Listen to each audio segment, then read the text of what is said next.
नमस्कार। Study classes में आपका स्वागत है। तो आज हम कक्षा 6 सामाजिक अध्ययन के बारे में देखेंगे। सामाजिक अध्ययन के अंतर्गत हमारा एक पुस्तक है जिसका नाम है हमारे अतीत, जिसमें आज यूनिट 1 को देखेंगे। यूनिट 1 है जिसका नाम है क्या, कब, कहाँ और कैसे। What, where, how and when. तो इस अध्याय से संबंधित हम प्रश्न एवं उत्तर को यहाँ पर देखेंगे, जो कि एग्जाम के लिए काफ़ी इम्पॉर्टेंट होता है। सबसे पहले पाठ्य पुस्तक के आंतरिक जो अंदर के प्रश्न रहते हैं उसको देखेंगे और बाद में हम अभ्यास प्रश्न को यहाँ पर देखेंगे। तो जैसे कि यहाँ पर प्रश्न है, आज लोग यात्राएं क्यों करते हैं। ये पेज नंबर 3 में प्रश्न आप देख लेंगे अपने पुस्तक में। तो हम इसके उत्तर में देखेंगे कि आज लोग यात्राएं निम्नलिखित कारण से करते हैं, जैसे कि अपने रिश्तेदार या मित्र आदि से मिलने के लिए, अगर उनको मिलना होता है तो इसके लिए यात्रा करके उनसे मिलने के लिए जाते हैं। काम के लिए, यानी कि कुछ काम होता है किसी भी व्यक्ति को, उस काम के लिए भी लोग एक जगह से दूसरे जगह यात्रा करके जाते हैं। व्यापार के सिलसिले में भी लोग क्या करते हैं कि एक जगह से दूसरे जगह इनका आना जाना लगा रहता है। पर्यटन स्थल की सैर करने के लिए, यानी कि नए नए स्थल को देखने के लिए भी लोग यात्रा यानी कि एक जगह से दूसरे जगह यहाँ पर जाते हैं। तो यहाँ पर देख सकते हैं कि इन सभी कारणों से, और कई कारण हो सकते हैं जिसके कारण लोग यात्रा करते हैं, यानी कि एक स्थान से दूसरे स्थान पर वो जाते हैं, जिसे हम यात्रा के रूप में देख सकते हैं। अगला प्रश्न है,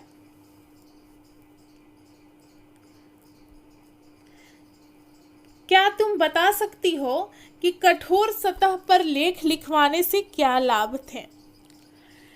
ऐसा करवाने में क्या क्या कठिनाइयां आती थी। तो हम इन दोनों के बारे में देखेंगे उत्तर में। पेज संख्या 5 में ये प्रश्न आपको मिल जाएगा आपके पुस्तक में। तो इसके उत्तर में देखेंगे कि कठोर सतह पर लिखे लेखों को लंबे समय तक सुरक्षित रखा जाता था, यानी कि इसे मिटाना मुश्किल था। कोई भी व्यक्ति इसे मिटा नहीं सकता था, क्योंकि ये लेख आसानी से मिट नहीं पाते थे।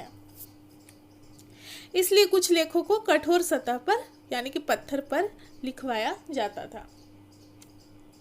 हम अभिलेखों के माध्यम से अपने अतीत की जानकारी प्राप्त करते हैं कि पहले के समय लोग किस तरीके से अपना जीवन यापन करते थे, उनके रहने का तौर तरीका क्या था। कठोर सतह पर लिखना कठिन कार्य था। इसके कठिनाइयां में हम देखेंगे कि कठोर सतह पर लिखने में काफ़ी कठिनाइयां होती थी और इसे लिखने में समय भी अधिक लगता था। तो कठिनाइयां में हम इसको देख सकते हैं कि कठिन था लिखना और समय भी बहुत अधिक लगता था। अगला प्रश्न है,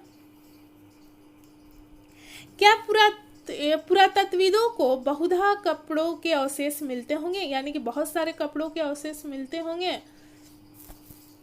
यानी कि पुरातत्वविद जो थे उन्हें खुदाई में या जो भी जांच कर रहे होंगे उन्हें अनेक कपड़ों के अवशेष मिलते होंगे।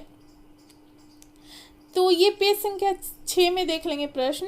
तो इसके उत्तर में देखेंगे कि पुरातत्वविद जो थे, पुरातत्वविदों को कपड़े के बहुत कम अवशेष मिलते होंगे, क्योंकि उस समय सूती कपड़े का उपयोग किया जाता था, जो समय के साथ साथ सड़ गल जाते थे।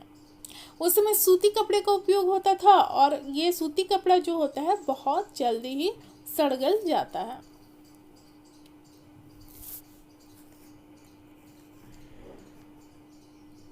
पेज संख्या 8 में इसे देखेंगे, इतिहास और तिथियां।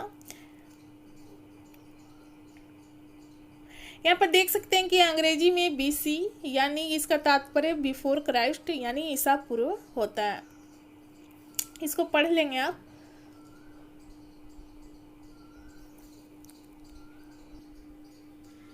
यहाँ पर हम AD का देख सकते हैं, एनो डोमिनी होता है, जो कि 2 लैटिन शब्द से बना हुआ है, जिसका तात्पर्य ईसा मसीह के जन्म के वर्ष से है।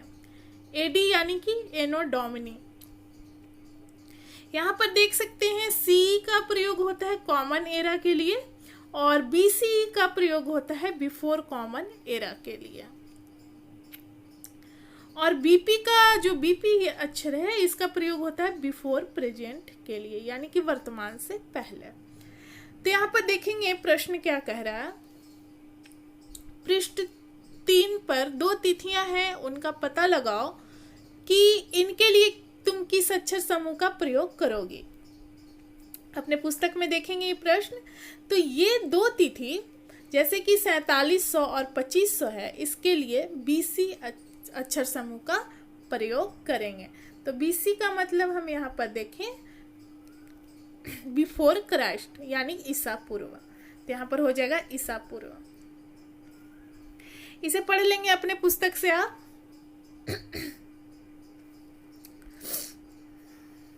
इसे भी आप अच्छे से देख लेंगे और इससे संबंधित हम प्रश्न देखेंगे नीचे।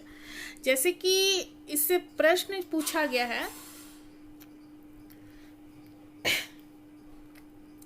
मिस्र के रोसेट्टा नामक कस्बे में मिले पत्थर पर लेख कितनी भाषा तथा लिपियां में उत्कीर्णित है। तो मिस्र के उत्तरी तट पर रोसेट्टा नामक कस्बे में मिले पत्थर पर लेख 3 भिन्न भिन्न भाषा तथा लिपि में उत्कीर्णित किया गया है, 3 भिन्न भिन्न भाषा और लिपि में। अगला प्रश्न है, शेर का चित्र किस अक्षर के लिए प्रयुक्त किया गया है। तो यहाँ पर देख सकते हैं कि एल अक्षर के लिए प्रयुक्त किया गया है, यहाँ पर 2nd नंबर में देख सकते हैं। उसके बाद चिड़िया का भी पूछा गया है, तो 1 2 3 6 नंबर पे आप यहाँ पर देख लेंगे, जो कि ए अक्षर के लिए प्रयुक्त किया गया है। यहाँ पर कल्पना करने के लिए बोला गया है और पूछा गया है, तुम्हें एक पुरातत्वविद का साक्षात्कार लेना है। तुम उन 5 प्रश्नों की एक सूची तैयार करो जिन्हें तुम पुरातत्वविद से पूछना चाहोगे। तो प्रश्नों की सूची में हम देख सकते हैं कि यहाँ पर प्रश्न हम पूछेंगे पुरातत्वविद से कि अतीत में बनी तथा प्रयोग में लाई वस्तु का अध्ययन हम क्यों करते हैं, इन वस्तुओं का हम अध्ययन किस लिए करते, क्यों करते हैं। दूसरा प्रश्न पूछेंगे कि किसी स्थान की खुदाई किस आधार पर आप करते हैं, पुरातत्वविद से पूछेंगे कि किसी स्थान की खुदाई आप किस आधार पर करते हैं। तीसरा प्रश्न पूछेंगे कि क्या खुदाई करते समय किसी प्रकार की सावधानी भी रखी जाती है। और 4 प्रश्न है 4था नंबर, खुदाई में मिली चीजों की उम्र का कैसे पता लगाया जाता है। और 5वां प्रश्न है, खुदाई में मिली चीजों को कहाँ और क्यों रखा जाता है। तो ये सूची है प्रश्न का, जो कि हम पुरातत्वविद से पूछना चाहेंगे। पाठ्य पुस्तक यानी अभ्यास प्रश्न देखेंगे, जैसे कि यहाँ पर इसको मेल करना है, मिलाना है। जैसे नर्मदा घाटी है, मगध है, गारो पहाड़ी है, सिंधु तथा इसकी सहायक नदी है और गंगा घाटी है। तो इसका उत्तर हम नीचे देखेंगे। नर्मदा घाटी में हो जाएगा शिकार तथा संग्रहण, मगध में हो जाएगा पहला बड़ा राज्य था, और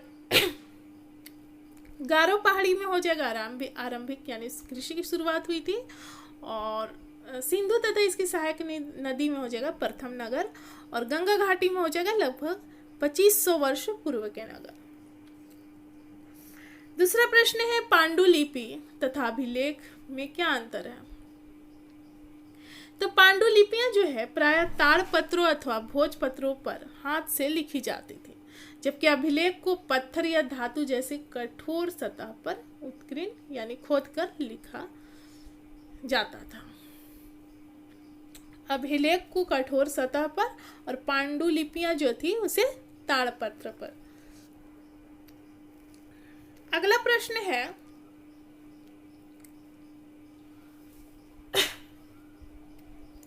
रसीदा के प्रश्न को फिर से पढ़ो, इसके क्या उत्तर हो सकते हैं। तो इसके उत्तर में देखेंगे कि हमें अतीत के विषय में पांडुलिपि व अभिलेख का अध्ययन करके जानकारी प्राप्त की जा सकती है। इसके अलावा ईंट और पत्थर से बनी इमारत के अवशेष, चित्र, मूर्ति, औजार, हथियार, बर्तन तथा सिक्के आदि के द्वारा भी जानकारियां मिलती है हमें। अगला प्रश्न है,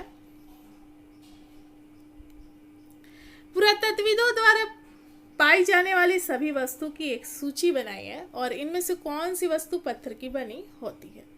तो पुरातत्वविद द्वारा पाई जाने वाली जो वस्तु है वो है सिक्के, हथियार, आभूषण, चित्र तथा मूर्ति, औजार, हड्डियां और पत्थर तथा ईंटें से बनी हुई इमारत के अवशेष। अब यहाँ पर प्रश्न पूछा गया था कि इनमें से कौन सी वस्तु पत्थर की बनी होती है। तो पत्थर की वस्तु हो जाएगा इमारत, हथियार, औजार और मूर्ति। अगला प्रश्न है, जैसे कि ये प्रश्न नंबर हमारा था 4। अगला प्रश्न 5 है, साधारण स्त्री तथा पुरुष अपने कार्य का विवरण क्यों नहीं रखते थे। इसके बारे में तुम क्या सोचती हो। जो नॉर्मल इंसान थे, स्त्री या पुरुष, वो दोनों अपने कामों का विवरण क्यों नहीं रखते थे, ये प्रश्न पूछा जा रहा है। तो निम्नलिखित कारण हो सकते हैं जिसके कारण वो अपने कामों का विवरण नहीं रखते थे। जैसे कि साधारण स्त्री और पुरुष अपने कार्य को इतना महत्वपूर्ण नहीं मानते होंगे कि उनका विवरण तैयार किया जाए, ज़्यादा वैल्यू अपने काम को नहीं देते थे ये लोग। अगला प्रश्न है, यह भी संभव है कि वे पढ़े लिखे भी ना हो जिसके कारण वो विवरण नहीं रख पाए विवरण को। और अगला पॉइंट हम देख सकते हैं इसके उत्तर में कि यह भी संभव है कि वे गरीब हों और उत्कीर्ण करवाने का जो काम है, विवरण रखने का जो कार्य है, वो काफ़ी खर्चीला हो जिसके कारण ये पैसा ना दे पाते हो, जिसके कारण इन्होंने अपना कार्यों का विवरण नहीं रखा। अगला प्रश्न है, कम से कम 2 ऐसी बातों का उल्लेख करें जिनसे तुम्हारे अनुसार राजा और किसान के जीवन में भिन्नता का पता चलता है। तो इन दोनों के जीवन में हम भिन्नता देख सकते हैं, जैसे कि राजा का जीवन वैभव और ऐश्वर्य से परिपूर्ण होता है जबकि किसानों का जीवन कष्ट भरा होता है।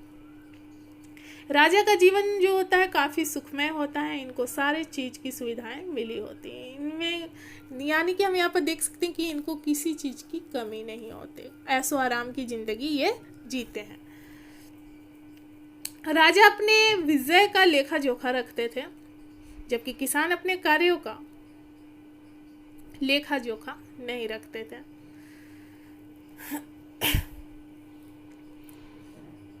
यानी कि यहाँ पर हम देख सकते हैं कि जो राजा थे अपने कार्यों का लेखा जोखा रखते थे कि उन्होंने क्या काम किया, कौन सी विजय उन्हें प्राप्त हुई, जबकि किसान खेत का काम करते थे और जो भी इनका कार्य था उसका कोई भी विवरण ये नहीं रखे।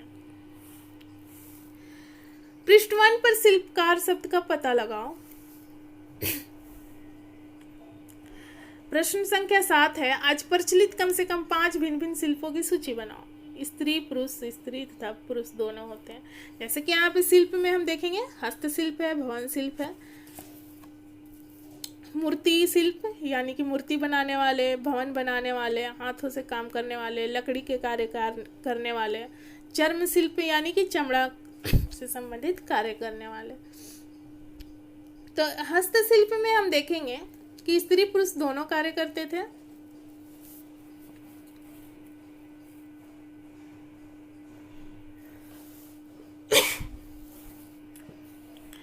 भवन शिल्प में हो जाएगा पुरुष, मूर्ति शिल्प में हो जाएगा स्त्री पुरुष दोनों, और काष्ठ शिल्प में हो जाएगा पुरुष, चर्म शिल्प में हो जाएगा पुरुष।